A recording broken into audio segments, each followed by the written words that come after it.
ప్రభువైన యేసుక్రీస్తు నామమున శుభములు కలుగును గాక. Little Flock Ministry YouTube channel ఏకీవిస్తున్నా మీ అందరిని బట్టి సంతోషిస్తున్నాం. సబ్స్క్రైబ్ చేసుకున్నారా? చేసుకోకపోతే లిటిల్ ఫ్లాక్ మినిస్ట్రీ ఛానల్ని సబ్స్క్రైబ్ చేసుకోండి. మీ స్నేహితులకు, ఆత్మీయులకు లింక్ కూడా పంపించండి.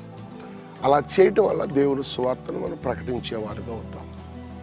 147వ కీర్తనలో నా ప్రభు తన శ్రేష్టమైన మాటలు పలుకుతూ 13వ వచనంలో ఇలా చెప్తా ఉన్నాడు.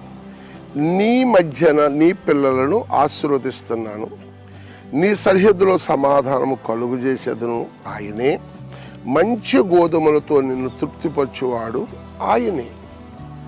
ఎవరు ఆయనంటే సృష్టికర్త, మహోన్నతుడు, సర్వ విశ్వ నిర్మాణకుడు. ఆయన్ని యేసు క్రీస్తు ప్రభులు అని పిలుస్తూ ఉంటారు.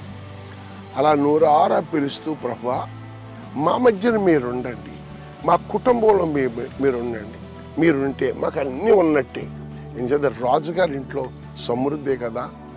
అలాగే మహాదేవుడు మన ఇంట్లో ఉంటే, మన కుటుంబాల్లో ఉంటే, ఆయన మాట ఉంటే నీ పిల్లలను ఆయన ఆశీర్వదిస్తాడు. దేనితోనంట? మంచి గోధుమలతో నిన్ను ఆయన తృప్తిపరుస్తాడట. ఆశ్చర్యం! ఆ కృప కలిగిన దేవుడు నీకు అలా ఇచ్చి నీ పిల్లలు దీర్ఘాయుష్యవంతులుగా చేస్తాడు. నీ పిల్లలను ఎదిగిన మొక్కల వల్లే చేస్తాడు. అన్న తన కుమారుడు 3 సంవత్సరాలు ఇంచుమించు పెంచి దేవుని బలిపీఠ దగ్గర అప్పగించింది. ఆ పెంపకంలో ఏం చెప్పింది తెలుసా? దేవుడు మాట్లాడుతాడు బాబు, దేవుడు నిన్ను పోషిస్తాడు నాయన, దేవుడు నీకు తోడుగా వస్తాడని చెప్పింది. మన మధ్యన ఉన్న ఆ దేవుని యొక్క సన్నిధి నీ పిల్లలకు నేర్పు. వారు పెద్దవారిని దాన్ని తొలగిపోకుండా ఉంటారు. ఒక సమూయేలు ప్రవక్తగా, తీర్పరిగా, దీర్ఘదర్శిగా ఉన్నాడు. అందుకే సమూయేలు మొదటి పుస్తకంలో ఉంటుంది. ఈ ప్రాంతంలో ఒక ప్రవక్త ఉన్నాడు, అతడు ఘనుడు, అతడు ఏ మాట చెప్పినా అది నెరవేరును అన్నారు. ఈరోజు నీ నమ్మితే, ఈ ప్రవచన వాక్యాన్ని నమ్మితే, నీ మధ్యన ప్రభువు మీకు తోడయుండి నీ పిల్లలను ఆశీర్వదిస్తాడు. వారు ఆశీర్వదించబడి ఎలా ఉంటారో తెలుసా? అందమైన వారిగా, ఆత్మీయంగా, ప్రార్థనా పరులుగా, సువార్తను ప్రకటించే వారిగా ఉంటారు. అంతేనా? ఇంకా పిల్లల స్కూల్లో ఫస్ట్ వస్తారు. పిల్లల స్కూల్కే ఫస్ట్, మండలానికి ఫస్ట్ వస్తారు. పిల్లల మా మధ్యన కీర్తన అనే ఓ పాప స్కూల్ ఫస్ట్ ఆట దేవుడు కృపనిచ్చాడు. మా సహవాసంలో ఒక పాస్టర్ గారు అబ్బాయి, మా సహవాసంలో ఉన్న పాస్టర్ గారు బాబు 14 జిల్లాల్లో ఫస్ట్ ఆట దేవుడు కృపనిచ్చాడు. దేవుడు తన పిల్లలను పిల్లల మధ్య నుండి వారిని ఆశీర్వదిస్తాడట. దేవుడు ఆశీర్వదించే దేవుడు. అంతేనా? రెండో మాట ఏముందండి? నీ సరిహద్దులో సమాధానం కలగజేస్తాడు. ఎన్నో అసమాధానాలు కుటుంబాల మధ్యన. అహాబు కాలంలో నాబోతు పొలాన్ని ఆక్రమించుకోవాలని ఆశపడ్డాడు నాబోతు. కానీ ఆ సరిహద్దులో నెమ్మది లేదు. కానీ ప్రార్థన చేసుకున్నారు. అక్కడ జరిగిన విషయం ప్రతికూలతే.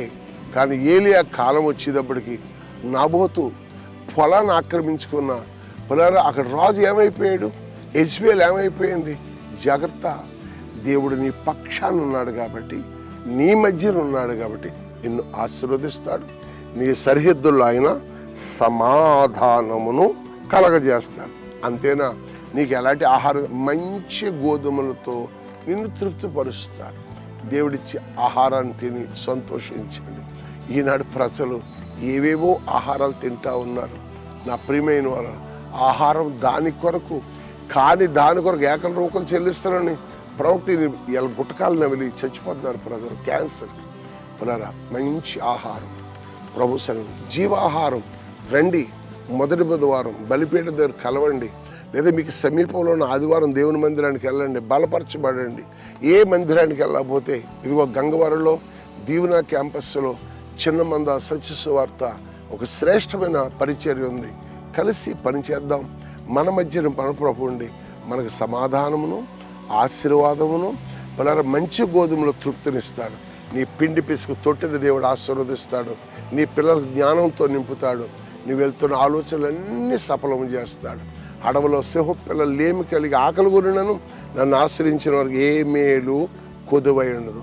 ఏలియాకి కాకుల ద్వారా ఆహారం పంపించి పోషించిన దేవుడు నిన్ను పోషించడా? వాగ్దానం చేశాడు, నమ్మదగినవాడు. వాగ్దానం వింటున్నావా? విని నమ్ముతున్నావా? వాగ్దానం విని నమ్మి ఎదురు చూడు, దేవుడు అద్భుతం చేస్తాడు. ఇట్టి కృప నీకును నీ కుటుంబాలకు తోడై నడిపించి పోషించి సంరక్షించును గాక. ఆమేన్.